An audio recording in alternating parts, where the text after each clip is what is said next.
ocurrió entre el 2015 y principio del 2019. En ese periodo entraron a Chile y se quedaron 900.000 migrantes. Y ese fue el cambio democrático que generó la gran tensión. ¿Y qué pasó después? ¿Y cuál ha sido el problema? Entre el 2022 a la fecha, o sea, los 3 años de Boric, un poquito más que llevamos 132.000 ingresos clandestinos. O sea, más que los 4 años de Piñera. No puede hablar de las causas y otro. Y la irregularidad pasó de 110.000 irregulares a fines del año 2021 a 337.000 irregulares a fines del año 2023. ¿Por dónde se está? Buena gente, los saluda Eduardo Luz, chiquillos. Les hice el resumen de Sin Filtros. Entrevistaron a Álvaro Belolio, el hombre que más sabe sobre la migración callejera que hoy azota el país y todas las ciudades más importantes de Chile, ¿no? Nos contó quiénes son los responsables con nombres, hasta el RUT nos dio. Vamos a ver la entrevista. Tantas cosas que se le dicen a Sebastián Piñera sobre la crisis migratoria, el famoso cucutazo. El llamado a que vengan todos, los vamos a recibir con puerta abierta. Después aparecían otros recortes donde, si no me equivoco, aparecía Pablo Longueira, no me acuerdo quién, Cecilia Pérez. Tenemos espacio todavía para recibir migrantes, bienvenidos todos. ¿Qué tanto hay de cierto de que la crisis migratoria fue empujada por Sebastián Piñera? ¿Tú sabes cuántos migrantes entraron ilegalmente a Chile entre el año 2018 y 2021, los 4 años del presidente Piñera? 88.000. La gran mayoría ciudadanos venezolanos. Ilegal. Ilegal. Paso fronterizo. Sí, post-Cúcuta. ¿Tú sabes cuántos venezolanos entraron a Chile diciendo que eran turistas y se quedaron el año 2017, cuando estaba Michelle Bachelet? 110.000. El año 2018, cuando existía el turismo laboral. En el 2017 son venezolanos que entraron con visa, entraron como turista. Como turista. Sí, vengo caminando. como turista, me voy a quedar 3 meses, 6 meses y me devuelvo. El turismo laboral. Turismo laboral. Entonces, el 2018 peleamos la ley, peleando contra el turismo laboral, fue muy difícil avanzar, nos criticaron muchas cosas. Entraron más ciudadanos venezolanos antes de Cúcuta que después. Antes de Cúcuta, solo entre el 2017 y el 2018, entraron a Chile y se quedaron casi 300.000 ciudadanos venezolanos. 300.000. Espérate, saltaste el 2017 110.000 sí. Con Bachelet. ¿Y después por qué llegaste a 300? Porque el 2018 fueron 180.000. 2018 180.000. Con el turismo laboral. Eso fue muy duro y esa fue la gran pelea que tuvimos. Cuando tratábamos de cambiar la ley, lo que existía era el turismo laboral. Se presentaban en frontera, decían que eran turistas, pero se quedaban. E hicimos 2 cosas para detenerlo. Uno, empezar a pedir visa de turista. No sé si se acuerdan, en abril del 2018 se pidió visa de turismo a los ciudadanos haitianos. Lo que pasó, el flujo de ciudadanos haitianos, que era cerca de 13.000 al mes, a menos de 100. Hicimos lo mismo con ciudadanos venezolanos en junio del 2019. Cuando pusimos la visa en Haití, nos llevaron al Tribunal Constitucional, firmado por el patrocinio por el actual ministro de Justicia. Y cuando pusimos la visa a ciudadanos venezolanos, porque en diciembre del 2018, solo en ese mes, entraron como turismo laboral 35.000 ciudadanos haitianos, antes de Cúcuta, 35.000. Ellos no estaban de acuerdo y fueron al Tribunal Constitucional para que el Estado no tuviera la facultad de poner visa. Entonces era un tema brutal el descontrol que había. El gran cambio migratorio ocurrió entre el 2015 y principio del 2019. En ese periodo entraron a Chile y se quedaron 900.000 migrantes. Y ese fue el cambio democrático que generó la gran tensión. ¿Y qué pasó después? ¿Y cuál ha sido el problema? Entre el 2022 a la fecha, o sea, los 3 años de Boric, un poquito más que llevamos 132.000 ingresos clandestinos. O sea, más que los 4 años de Piñera. No puede hablar de las causas y otro. Y la irregularidad pasó de 110.000 irregulares a fines del año 2021 a 337.000 irregulares a fines del año 2023. ¿Por dónde se están metiendo? El 90%, más o menos el 90% entra por Bolivia. El 90% entra por Bolivia. Sí, así que entonces cada vez que entran caminando, yo diría alrededor de Colchane y en una franja de unos 10 kilómetros. Pero todo esto es caminando. La gran mayoría caminando. Llegan en buses, los dejan en la frontera, cruzan caminando, toman otros buses y ahí a nadie se le ocurrió poner, no sé, carpas militares que estén instalados en ese lugar, si sabemos que entran 330.000 por ese lugar. Los militares que están en frontera, cuando se creó la Ley de Infraestructura Crítica, en el reglamento que escribió Carolina Toa, se prohibió que los militares pudieran devolver a los extranjeros que entraban ilegalmente. Lo único que pueden hacer es llevarlos hacia la Policía de Investigaciones para que los registre. Y adicionalmente, el 28 de abril del 2022 fue este Ministerio del Interior, este Servicio Nacional de Migraciones, el que prohibió devolver extranjeros no bolivianos a Bolivia. el 90% de los ingresos clandestinos eran extranjeros no bolivianos que entraban por Bolivia. Entonces, fue el mismo gobierno el que se puso esta camisa de fuerza, el que prohibió un poco estas devoluciones, por eso se triplicó la migración irregular. Y ahora, y esto hay una primicia para Sin Filtro, ¿te acuerdas que avisaron que lograron un gran control, que ahora se puede reconducir y todo? Nosotros fuimos a Colchane, con Evelyn Matei y con otros. ¿Saben el tratado que es un poco secreto? ¿Cuántos te aceptan en Bolivia que te devuelvan? ¿Cuánto? 10 al día. 10 al día. Y nos dicen, Solo 10 al día. Y nos dicen que entran, más o menos, PDI tiene un dato un poco menor, nos dicen que entran 300 al día. Entonces, mensualizado, este gobierno expulsa más o menos 85, 89 extranjeros al mes. Te entran 9.000 al mes, po, y podéis sacar 300 al mes. 300 reconducción más unos 100 en expulsiones. Esos números no te dan. Es imposible contener ¿Hay un negocio con los migrantes, no? Yo creo que hay una mezcla de ideología, hay una mezcla de displicencia muy relevante y finalmente hay poca voluntad de hacerse cargo del tema. Muy poca voluntad. Ha sido tremendamente difícil. Fue muy difícil antes. De hecho, a mí en julio del 2021, y revisen, a mí me pidieron la renuncia por sacar un vuelo con expulsados donde en ese avión habían traficantes de niños y narco. Y el Senado... ¿Los que eran overales blancos? También. Y el Senado en ese minuto sacó un proyecto donde pedía prohibir los vuelos de expulsión. Entonces, ese era el escenario hace 4 o 5 años atrás. A mí el Partido Comunista y el Frente Amplio, el partido del presidente Boric, Convergencia Social, me pidió la renuncia por expulsar traficantes de niños y narco. Era un tema increíble. O sea, en verdad era muy difícil entender la situación que habían. Se logró con mucha presión ciudadana. Hoy en día ha cambiado la mirada, pero vamos a ver de cuánto realismo hay. ¿Y a qué me refiero a cuánto realismo? El primer director regional de la región metropolitana, o sea, a cargo de más de 1 millón de migrantes de esta administración, era el abogado que puso un recurso de amparo para evitar expulsar a una narco que traficó 1.600 kilos de droga. O sea, él consideraba que traficar 1.600 kilos de droga no era causa suficiente para expulsar del país. El encargado de relaciones exteriores del presidente Boric, Carlos Figueroa, el que ha hecho todas estas cosas con los países, que ha generado mucha atención, era encargado de la Fundación Jesuita, y él tiene una exposición en el Senado, también está disponible, donde él decía que ingresar clandestinamente no era causa suficiente para expulsar. Entonces, todo lo que se había aprobado en la ley, donde decía que si alguien entra ilegal hay que expulsarlo, él decía que no debía ser así. Y esa es la principal oreja, bueno, es el orejero principal de Boric en materia internacional. No hay voluntad. ¿Qué te parece que las campañas ahora de las primarias del oficialismo estén hablando de que hay que expulsar a los migrantes, que hay que poner mano dura, que hay que cerrar la frontera, hay que poner un barco, sacarlos todos en barco? Yo creo, la del barco me gustó, fue Faraya, así que viene harto para acá, pero no es mala la idea. El problema es que es muy lento y además tú tienes que tener mucho personal de la policía porque pueden haber motines, claro. Entonces controlar eso es difícil. Pero me gusta la actitud, o sea, realmente es de lo más propositivo que he visto en mucho tiempo del oficialismo. Y acá, en general, hay 2 preguntas que a ellos les complican mucho. 1, ¿debe todo extranjero que quiera venir entrar a Chile? Porque ellos te plantean que sí, te dicen que en la práctica que la migración no se puede controlar, que la migración es o regular o irregular, pero van a venir igual, cosa que no es cierto. Porque se demuestra principalmente con la comunidad haitiana. El año 2017, 130.000 ciudadanos haitianos se entraron a Chile, 130.000 como turistas. Se puso la visa y pasaron de algunos 13.000, 16.000 al mes a 100. Y no entran 130.000 ciudadanos haitianos ilegalmente al país. Quien diga eso, al menos no hay ningún reporte ni de PDI, ni de Ejército, ni de nadie que lo diga. Entonces, tú sí puedes tomar medidas para controlar la migración. Ahora bien, otra cosa tiene que ver, y esa es la pregunta, si tienen todos que entrar o no. Si la pregunta es, no todos tienen que entrar, es, ok, ¿a quién dejas entrar? ¿O quién toma la decisión? Que es una respuesta difícil. Y la segunda pregunta, que lo enreda muchísimo, es, ¿debe haber una sanción a quien ingresó ilegalmente al país? Sí. Pero ellos creen que no. Yo estoy completamente de acuerdo, por eso yo soy tan en contra de las regularizaciones.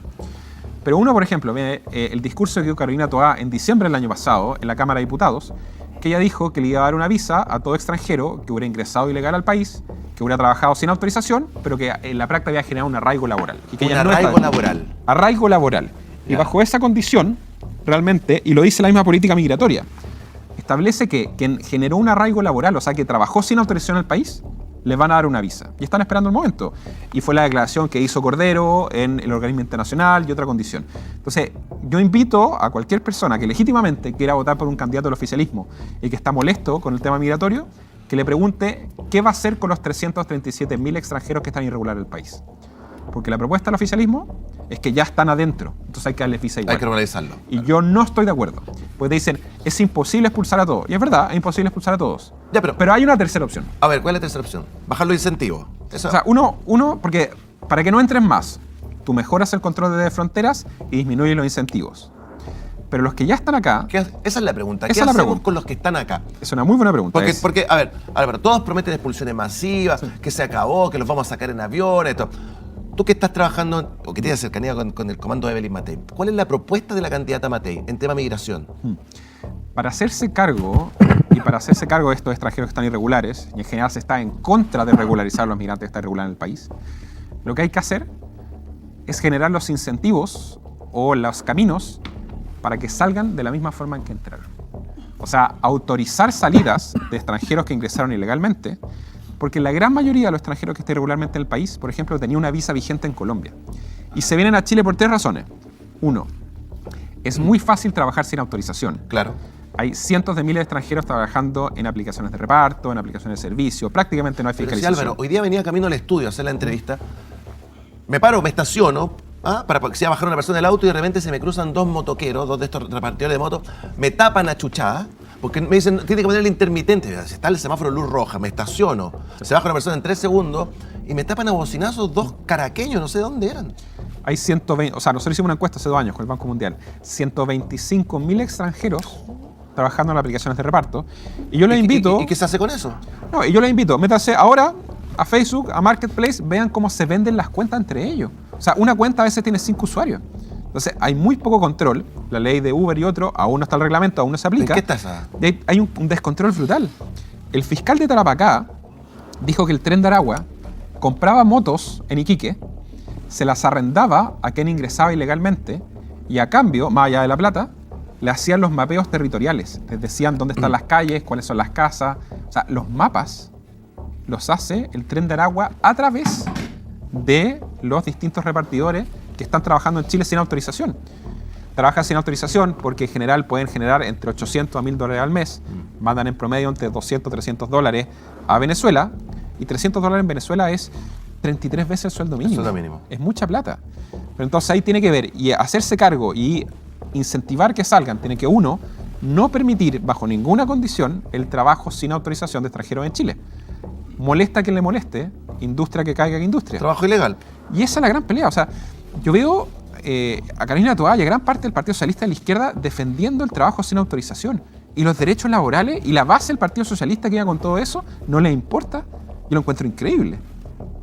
O sea, ese es el principal. Claro, pero la tema. izquierda dice que los que incentivan a esto son los empresarios. Pero Para pagar menos. Vean quién impulsó la ley de que se tipificara como delito o aumentar las sanciones al empleador que contrata a un extranjero sin autorización y vean quién dio los discursos en contra. Era toda la izquierda que estuvo en contra. Fue increíble. Yo nunca he visto una situación así. Salió en ese entonces el diputado Longton a alegar contra este tema y le pegaron por todos lados. ¿Qué extranjeros deben votar en Chile? Es una buena pregunta. El 2020, nosotros tuvimos esta discusión en el Senado. Me acuerdo perfecto porque lo discutimos con el senador Elizalde, con el senador Latorre y otro. La ley y el voto de los chilenos al extranjero lleva 100 años, es de 1925. Y se hizo principalmente, y después se ratificó la Constitución del 80, se hace principalmente porque en ese tiempo había mucho extranjero en Chile que llevaba 10, 15, 20, 30 años, pero no había convenio de doble nacionalidad. Alemanes, austriacos, yugoslavos, otros. Entonces no querían dejarlos fuera. Y cuando se discute la ley, el 21.325, se habla sobre el concepto del arraigo. ¿Y cuál es el problema que se generó? En que antes tenías que tener 5 años de residencia continua en Chile y se te autorizaba el voto. Al voto a presidente, para todo. A ver. 5 años de residencia en Chile, tú puedes votar en concejales, alcaldes, diputados, senador, presidente. Sí. 5 años. 5 años. Entonces, ¿qué pasó en la ley? Nosotros le dijimos, oye, ojo con esto. Se relajó la medida. Es poco. Es poco. No, y no solo es poco, se relajó. Se dijeron que eran 5 años discontinuos. ¿Cómo discontinuo? O sea, ¿Qué? puede estar 1, volver, después estar 2, volver, Te pongo un después ejemplo. estar 3. ¿De qué equipo de fútbol? Colo-Colo, a ver. Marcelo Espina. Gran figura de Colo-Colo Sí. en los años 90. Jugó 2 años acá, se fue a Racing, ¿te acuerdas? Sí. En España. Sí. Volvió 3 años. Cabezón llega a llegar 10, 15 años fuera de Chile. Él está autorizado a votar porque estuvo 5 años de forma discontinua como residente del país. Sumó 5 años. Exactamente. Entonces, ¿cuál es el problema? ¿Qué es lo que está pendiente? Que tiene que haber cierto arraigo hoy y tiene que haber al menos Ya, pero residencia en ese momento, cuando sale el arraigo y se relaja un poco los 5 años, ¿cierto? Que sea discontinuo. ¿Quiénes estaban empujando que fuera eso? ¿Qué sector? También nuevamente, yo tengo buena memoria, así que me gusta ver esto. Revisen el Frente Migrante Revolución Democrática. Frente Migrante Revolución Democrática. Upa, Ellos estaban empujando la participación de los migrantes, especialmente el plebiscito de entrada. Ese fue el momento donde la izquierda, y por eso impulsó con tanta fuerza el voto migrante. La izquierda. La izquierda. ¿Qué lideró ya estaba esto? impulsando el voto migrante. Hay una noticia donde sale Winter con la Coordinadora Nacional de Migrantes incentivando y fueron al Tribunal Constitucional para garantizar el voto de los migrantes en el plebiscito de entrada. En el plebiscito de entrada, el 80-20. Sí. Y también estaba Elizalde, estaban todos estos tipos. Y a todos en 2-3 años se le olvidó estos temas. Pero espérate, y ahora en 4 años quieren que los migrantes no voten. ¿Sabes por qué? Porque no les gustó cómo votaron. Entonces, finalmente, el problema que hay hoy en día, y por qué hacen esto a 3-4 meses de la elección, porque nosotros tuvimos esta discusión hace 5 años. Dijimos, oye, ojo, están relajando mucho, estas son las condiciones, pidan al menos residencia definitiva vigente.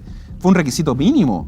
Y eso se votó y lo llevaron al Tribunal Constitucional para flexibilizar y facilitar el voto a los extranjeros, porque pensaron que los extranjeros iban a votar con ellos, con la izquierda. Claro.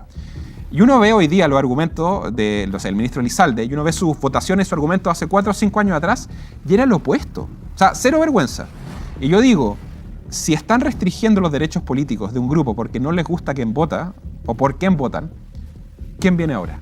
Van a empezar a restringir el voto de los adultos mayores, pueden empezar a restringir el voto de las comunas rurales, porque finalmente, cuando tú cambias las condiciones de voto a 3-4 meses, cuando hace pocos años tenías la visión opuesta, hay un oportunismo brutal. Ya, pero ahora tenemos 5 años discontinuados. Yo creo, y hay una reforma... Eso es lo que actualmente hay. Eso es lo que actualmente hay. Entonces, yo creo que eso hay que mejorarlo.